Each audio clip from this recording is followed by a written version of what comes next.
Hello everybody! Today I want to touch on a topic about Dopplers.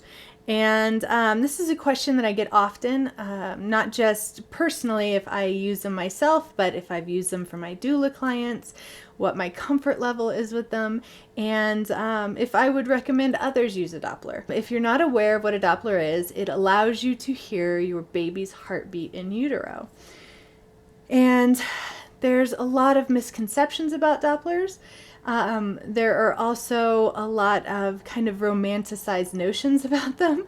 And so I just want to kind of go over not only, the facts about what a Doppler is and how they're used, but also my personal experience with them, in hopes that that makes you feel maybe more comfortable or just go in having more knowledge when your doctor or midwife goes to use a Doppler, or if you're considering buying one for your own personal home use. Okay, so first of all, listening to your baby in utero. How does this work?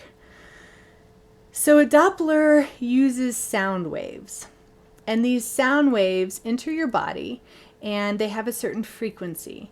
And this frequency changes based on what those sound waves hit. And when they reflect back to the Doppler, it comes across as an audible sound.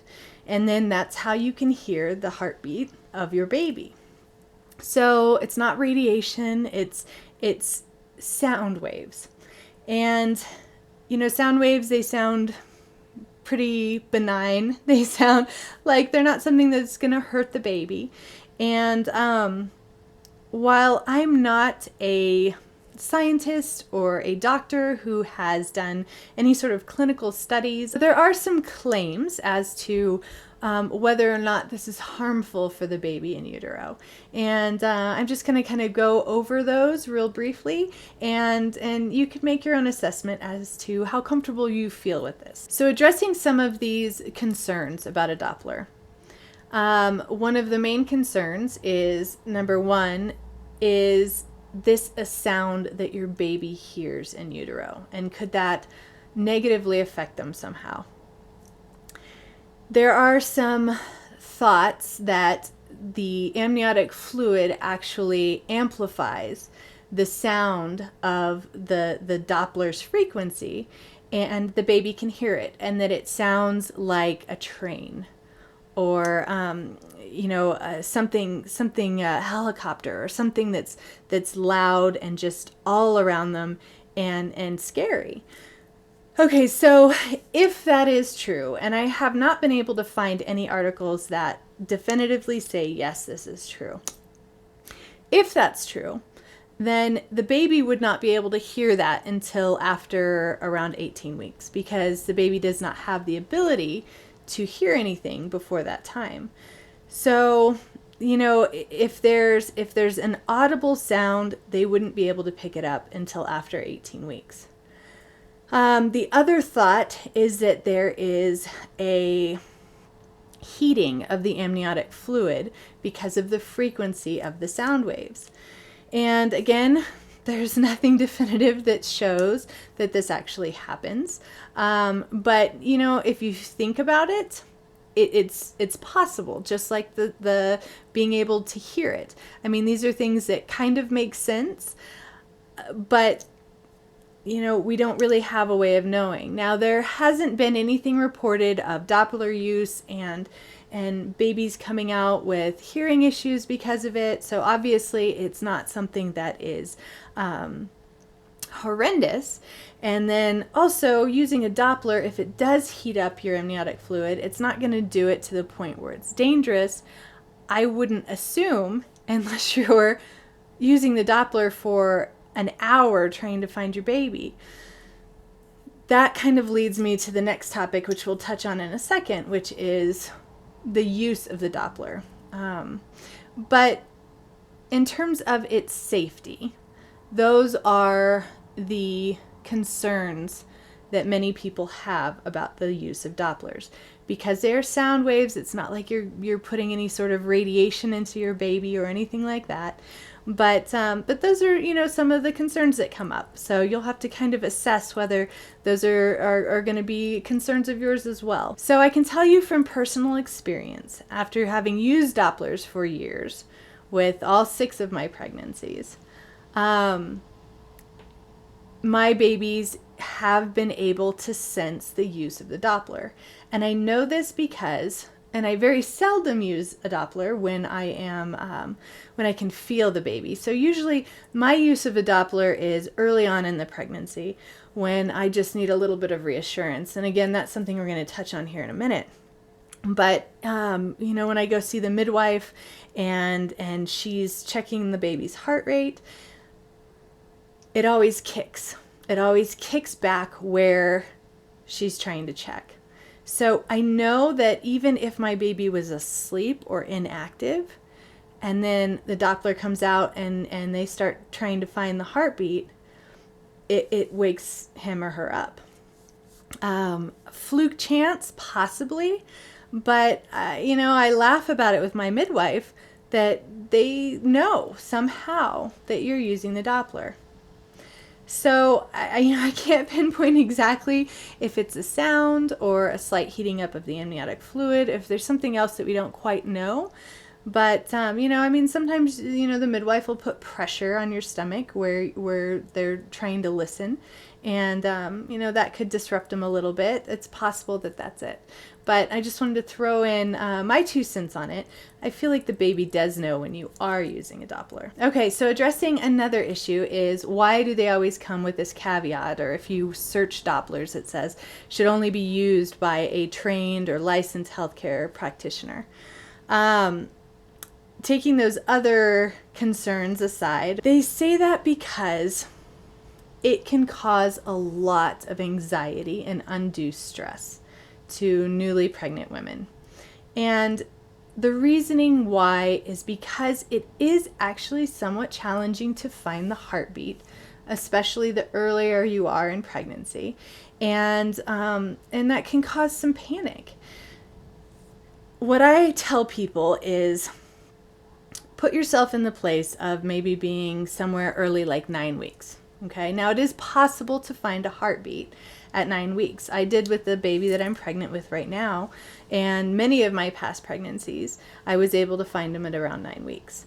But I knew exactly where to look. This is after years of being a doula and a midwife birth assistant. I know exactly where to look. And even that, it took me a while. And if you go to your midwife or OBGYN and they are checking for the heartbeat early on with the Doppler, and a lot of times they won't even try until after 12 weeks. A lot of times they're kind of fishing around with it to try to figure out where that little heartbeat is. The baby is so tiny at that point. The heart is minuscule. So hospitals and doctors don't take too kindly to women just rushing into the ER or calling them constantly saying, I'm 10 weeks and I tried to find my baby on the Doppler and I couldn't find him, and I'm so scared that something happened. And so, that's why they say it's not a good idea to have a Doppler and use it at home if you're not a trained professional who knows where to find that heartbeat. Now, again, I'll be honest, when I would search for my baby's heartbeat at 9 weeks, it could take me a good 15 or 20 minutes to find it. And then if I moved even just the slightest bit, I lost it. So it is very, very challenging before 12 weeks to find the heartbeat. And that's a lot of times when women want that comfort. Maybe like me, they've had multiple miscarriages. So it is understandable that early on in a pregnancy, you'd want to have that comfort of being able to hear the heartbeat. But that's when it's the hardest to find the heartbeat and the scariest. So you really have to know your personality. You really have to know how you would handle that, because with this baby, I had so many miscarriages before this one, and I had a Doppler that I had used for years through my past pregnancies and being a doula. And at 9 weeks, I took it out to find the heartbeat, and I knew that if I couldn't find that heartbeat, that it would be okay. It didn't mean that there was something wrong with the pregnancy. Just have to wait another week and try again. And if you don't feel like you have that personality that can be patient and understanding that it's not easy to find a heartbeat with a Doppler, then you probably should not have one, because using it every single day or multiple times a day, or panicking and calling your doctor or rushing to the ER, is not good at all. And you don't want to do that to yourself. You don't want to stress yourself out. It's just not a good, healthy situation for you or the baby. So the other issue that could come up is that you hear your own heartbeat and not the baby's. And that can give you a false sense of comfort. There is a way to decipher. There's multiple ways to decipher between your heartbeat and the baby's heartbeat. And it does take a trained ear to be able to tell the difference. And so again, that's why they say a licensed professional. So, there are a lot of different issues that can come up in using a Doppler, where you can either have false comfort or a false sense of anxiety or fear that something went wrong because you don't find the baby. It's a matter of being knowledgeable about where to look and what to listen for. You could also pick up the cord, which is not actually the baby's heartbeat, but the blood that is flowing through the cord to the baby. A lot of times if I go over my ovaries, I pick up my heartbeat. So that is why Dopplers are usually considered something that should only be used by a trained professional. It's pretty easy for anyone to get a hold of a Doppler. And so I really want to just let you know that there are some downsides to having this incredible tool at your disposal. And you really have to know your personality type. You really have to understand that even though you might hear it one day and then you go check the next week and you don't hear the heartbeat, that doesn't mean something's wrong.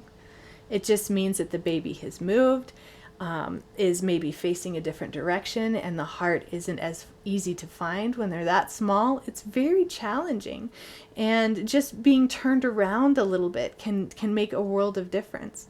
So it's one of those things that I can't necessarily say I recommend women who are not trained to have a Doppler, because it can be terrifying if you don't know what you're doing. For those of you that I empathize with who have had multiple miscarriages, it was a wonderful sense of security being able to listen to my baby's heartbeat for 10, 11, 12 weeks until I could start feeling the baby. And I would really just listen to my baby once a week. It would take me a very short amount of time to be able to find the heartbeat, and I would listen for just a few seconds, count the heart rate, and that would do great for me until the following week. But again, I knew that if I couldn't find it, it was not a big deal, and it was more my issue and not some problem with the pregnancy. So that's all I wanted to address. I just want to throw out some of the pros and cons of having a Doppler at your disposal, and you're going to have to be the judge of whether this is a good choice for you or not, based on some of the warnings that come with these sound waves, with the actual sounds themselves, or the heating up of the amniotic fluid, and then also based on the fact that it is challenging to use, especially early on, and that you have to have a comfort level in whether it is your ability to use the Doppler or your ability to be comfortable not being able to find that heartbeat for a week or two and not panicking. So I hope this helps if you're on the fence of buying a Doppler, or if you're nervous about using a Doppler with your doctor or your midwife. I'm sure there's a lot more scientific information out there. I searched everywhere for articles and papers about anything definitive that showed that it actually hurt the baby, and I wasn't able to find anything. So like with everything, use things in moderation. And I'm sure that, you know, this a Doppler has its place in the right situation, with the right people, and it's just a matter of assessing if that fits into your life and your pregnancy. So I hope this has been helpful, and until next time, be well.